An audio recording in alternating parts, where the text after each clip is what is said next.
So what happens if the CBN keep printing more and more and more money?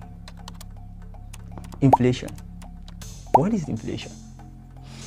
Well, let me explain to you as if you were a 7-year-old kid. Inflation occurs in an economy when there is an expansion of the total amount of money. For example, let's say a society uses gold coin as money. Here is Raji and Farmer Festus. Raji likes apple. He bought apples from Festus for a piece of gold. So one day Raji luckily found a gold mine and minted himself lots of gold. He then ran to the market and bought lots of apples from Festus. The money circulating in the market has just been expanded. It has experienced inflation. Farmer Festus now has more money to spend, so he visits the market and bought lots of chicken from Ray.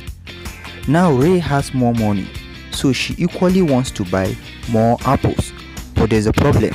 Raji has already bought much of the apples with his good money that there aren't enough left for everyone who wants an apple.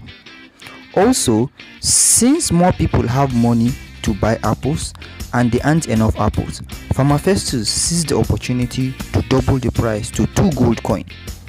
So yesterday, 1 apple cost 1 gold coin. Today, you need to pay 2 gold coin for an apple. This is exactly what printing new money does.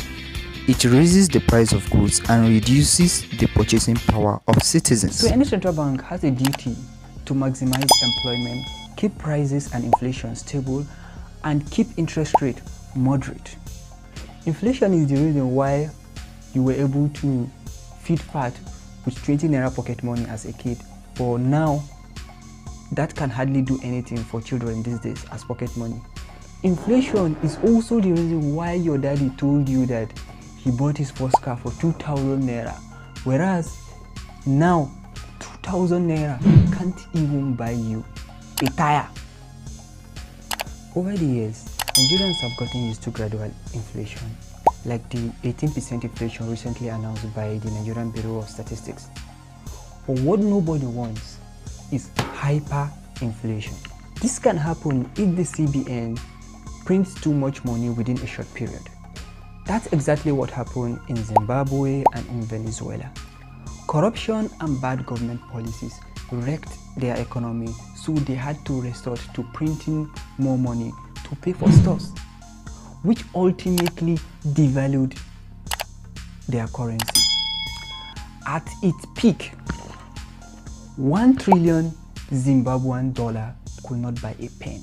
It was that bad. I'm sure none of us want that. Printing money is legal, risky, but could be useful.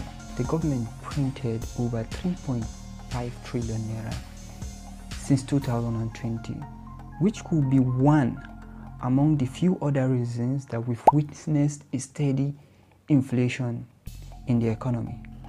But on the bright side, it did help pay for salaries both at state and federal level. It was also used to finance much of our social intervention project during the pandemic. So earlier this year, when it was announced that Nigeria was out of recession, the Minister of Finance said that we spend our way out of recession.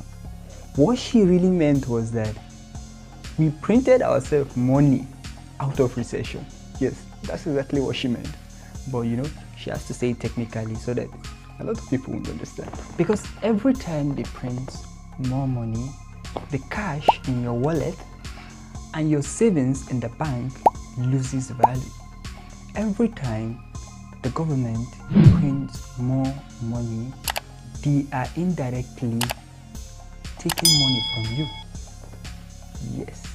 So you shouldn't be surprised when you collect your salary and suddenly the price of everything around you goes up. Your rent, transportation fee, food prices, and what have you. Because money was printed. Although printing money is not the only thing that causes inflation in this country, there are other things that can cause inflation. But basically printing money is a way to actually take money from you without actually taking money from you. So fellas, it's not a good idea right now to keep your long-term savings in a bank. Your best bet is to invest in real estate or anything that can grow to counterbalance the inflation. But if you have nothing, if you're a small boy like me with tiny bank account, well, here's what you should do. I will advise that you open an online bank, preferably Kuda.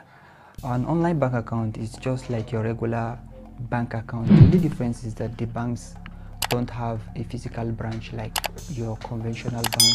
But the difference is that online banks will not charge you for transactions and a lot of things that a physical bank charges you for, like alert and all that. And the online banks have a higher interest rate than your normal bank. You can also get your ATM just like every other bank also. Well, if you're worried whether your money will be safe in an online bank, well, it's safe. Your money is insured by the Nigerian Deposits and Insurance Company, just like a regular bank. So if you're still interested in opening an online bank account, so I dropped the link below for you in the description.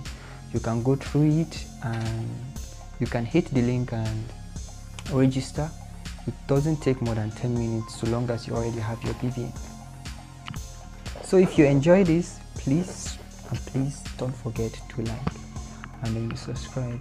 You can even go further by switching on our notification. Thank you.